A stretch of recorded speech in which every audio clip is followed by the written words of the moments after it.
अयोध्या धाम में आकर के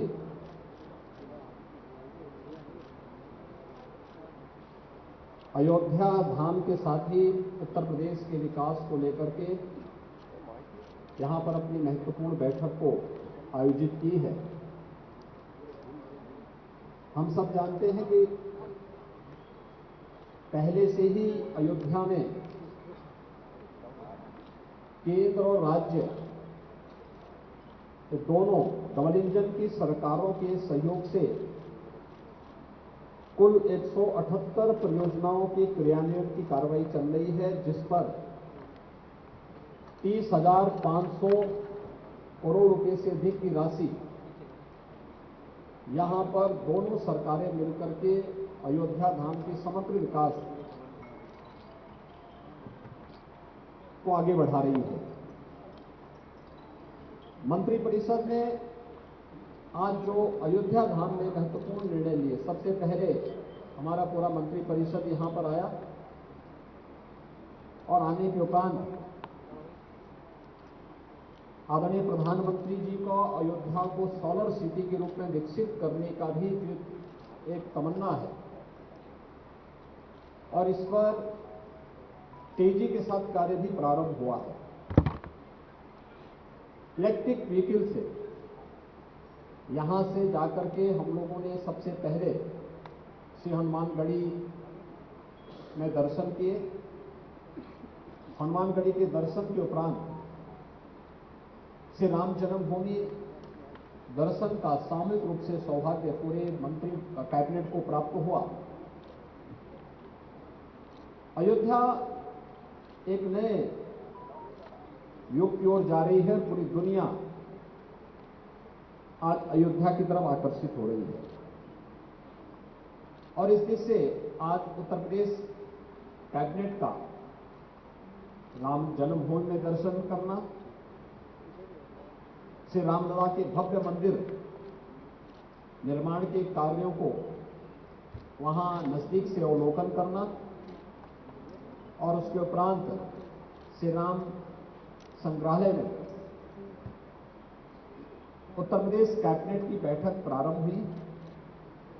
कैबिनेट में कुल 14 प्रस्ताव आए। इन 14 महत्वपूर्ण प्रस्तावों में जो प्रस्ताव थे, सबसे पहला प्रस्ताव था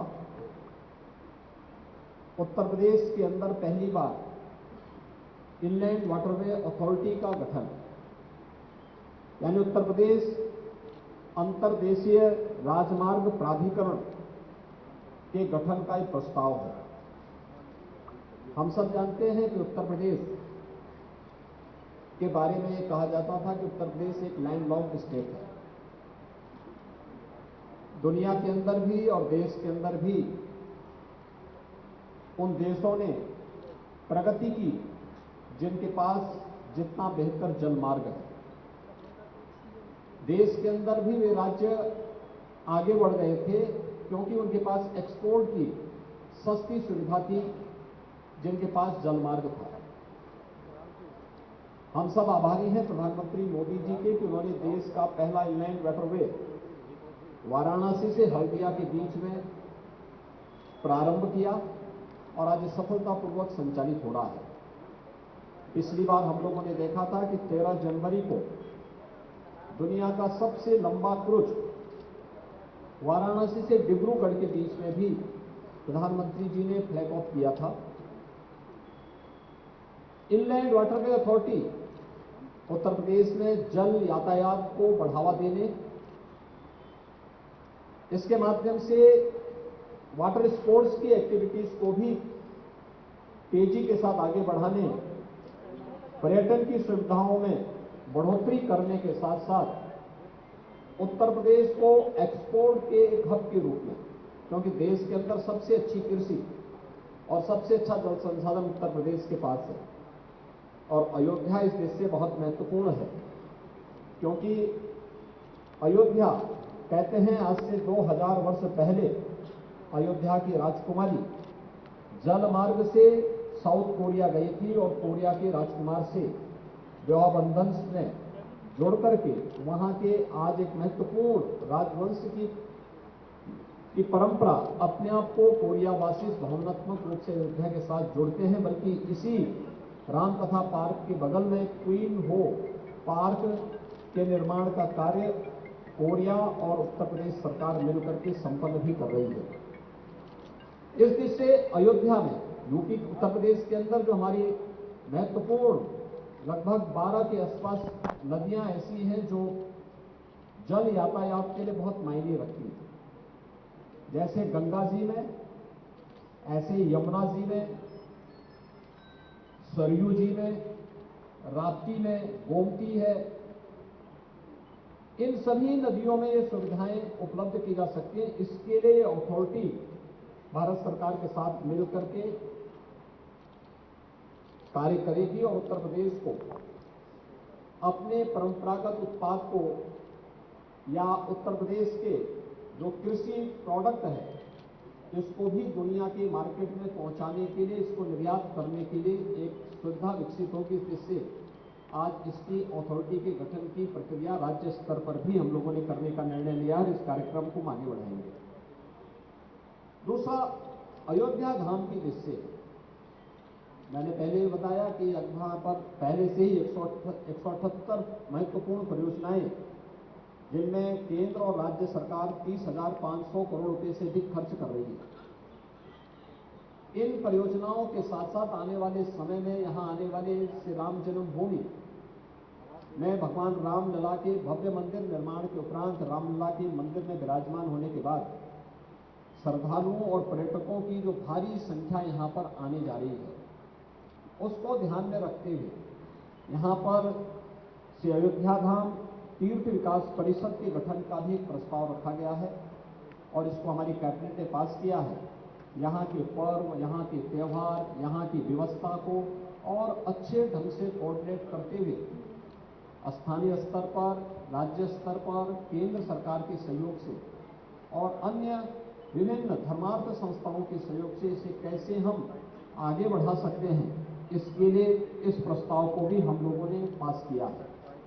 इसके साथ ही मां पाटेश्वरी धाम देवीपाटन धाम तीर्थ विकास परिषद के गठन की भी प्रक्रिया प्रारंभ आज यहां पर उसको पास किया है, क्योंकि वह एक महत्वपूर्ण तीर्थ है और नेपाल से जुड़े हुए श्रद्धालुओं की यात्राएं नवरात्रि के दौरान, खासतौर पर वासंतीय नवरात्रि के अवसर पर वहां पर एक यात्रा नेपाल से विशेष रूप से आती है।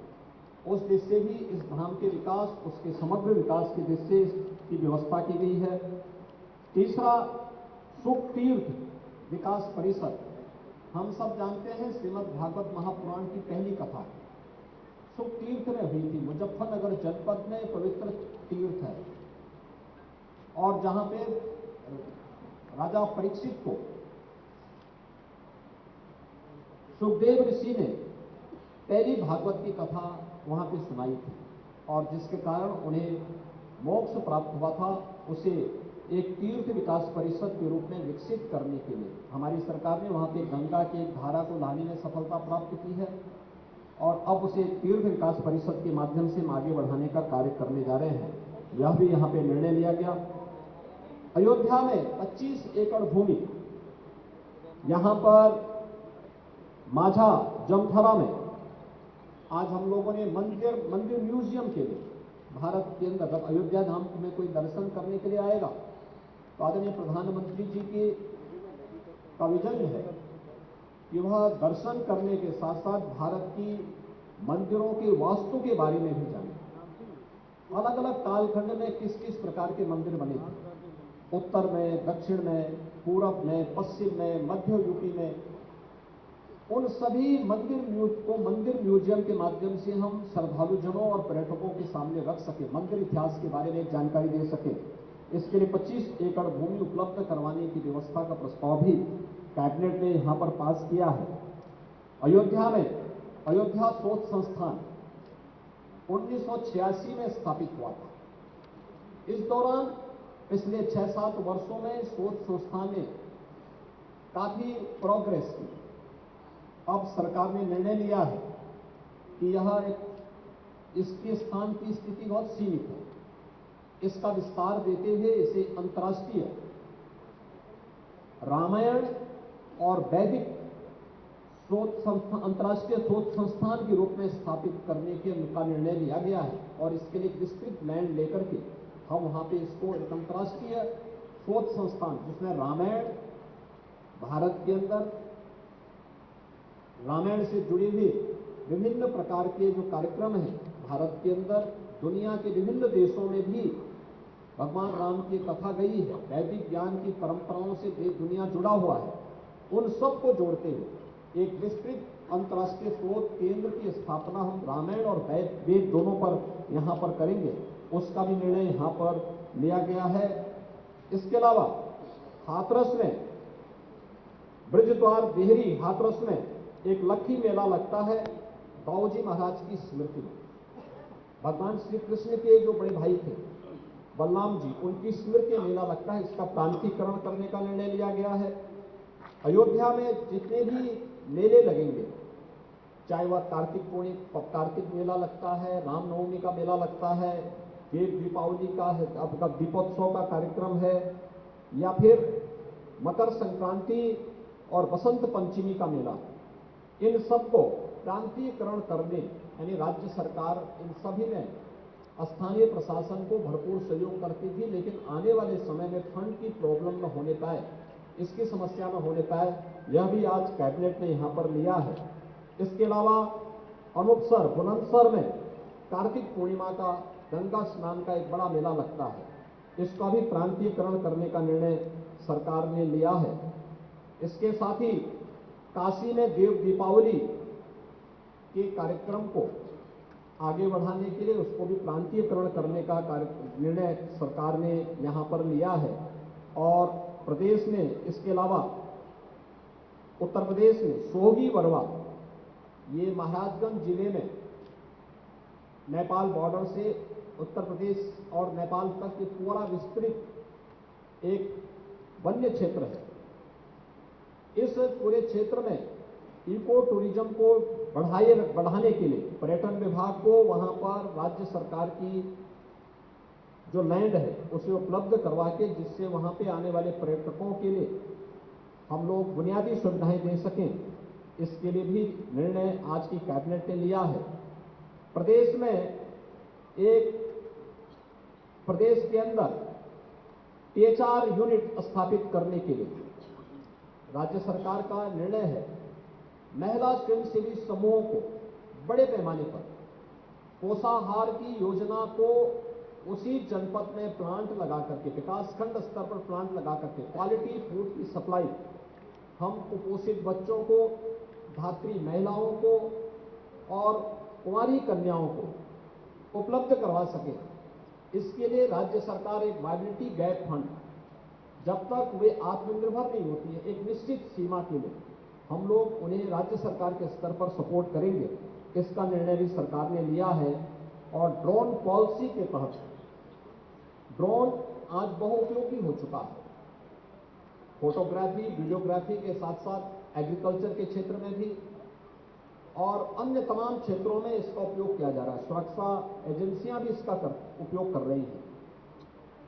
उपयोगी है, लेकिन दुरुपयोग होने की संभावना भी रहती है। तो इसके लिए राज्य सरकार ने भारत सरकार के सिविल एविएशन एक्ट के अंतर्गत इस पॉलिसी के लिए राज्य स्तर पर भी एक नियमावली तय की है और उस नियमावली को हम लागू कर रहे हैं कि कोई भी ड्रोन होगा वह रजिस्ट्रेशन उसका अनिवार्य हो।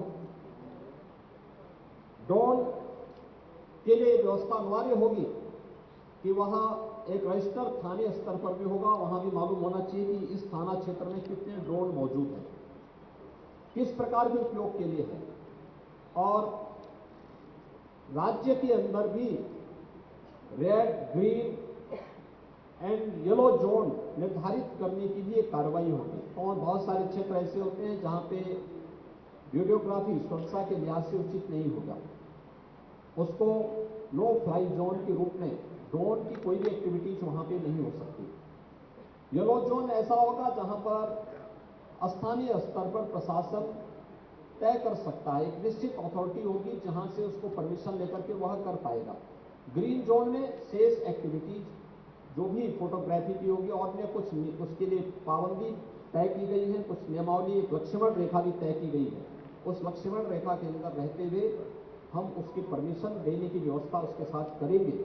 यह एक ड्रोन पॉलिसी को भी आज सरकार ने यहाँ पर तय किया है। और इसके अलावा एक महत्वपूर्ण प्रस्ताव और आज हमारे मंत्रिमंडल में आया था, वह कैबिनेट ने यहाँ पे पास किया है, वह हमारा शीतकालीन सत्र प्रारंभ करने के लिए 27 को दलीय नेताओं की बैठक होने के साथ ही 28 नवंबर से हम शीतकालीन सत्र करेंगे, जो लगभग एक सप्ताह का हो सकता है। तो एक सप्ताह के लिए इस सत्र को, जिसमें सरकार की सप्लीमेंट्री डिमांड्स आएंगी, कुछ विधायी कार्य हैं, ये भी इस दौरान संपन्न होंगे। इन महत्वपूर्ण मुद्दों को लेकर के आज हम सब यहाँ पर आए थे। यहाँ के विकास कार्यों को हमारे कैबिनेट के सभी साथियों ने उसका प्रेजेंटेशन देखा है। जन्मभूमि मंदिर जाते समय, हनुमानगढ़ी जाते समय कुछ कार्यों का अवलोकन भी किया है और अयोध्या धाम के समग्र विकास को ध्यान में रख करके जो आदरणीय प्रधानमंत्री जी की मंशा है, उनके विजन के अनुरूप हम अयोध्या को, उत्तर प्रदेश को विकास के एक नए प्रतिमान के रूप में स्थापित करने में सफल होंगे। इस विश्वास के साथ परसों दीपोत्सव कार्यक्रम में आपसे फिर से यहां पर मुलाकात होगी। इस विश्वास के साथ मैं आज के इस पूरे कार्यक्रम के लिए अपने पूरे मंत्रिमंडल का हृदय से धन्यवाद ज्ञापित करता हूं कि वे सभी यहां पर अपने अपने कार्यक्रमों को छोड़ करके आए और कार्यक्रमों के साथ यहां के विकास के कार्यों को उन्होंने नजदीक से देखा है और अपने विभागों के माध्यम से भी जो प्रयास हो सकते हैं उसको पूरी तत्परता के साथ आगे बढ़ाने के साथ अयोध्या और उत्तर प्रदेश के समग्र विकास में लोग रुचि ले रहे हैं। आप सब भी अपने पूरे कार्यक्रम के साथ आए हैं। आप सभी मित्रों को भी मैं धन्यवाद देता हूं और दीपोत्सव और दीपावली की अपनी मंगल में शुभकामनाएं देता हूं। धन्यवाद। जय हिंद।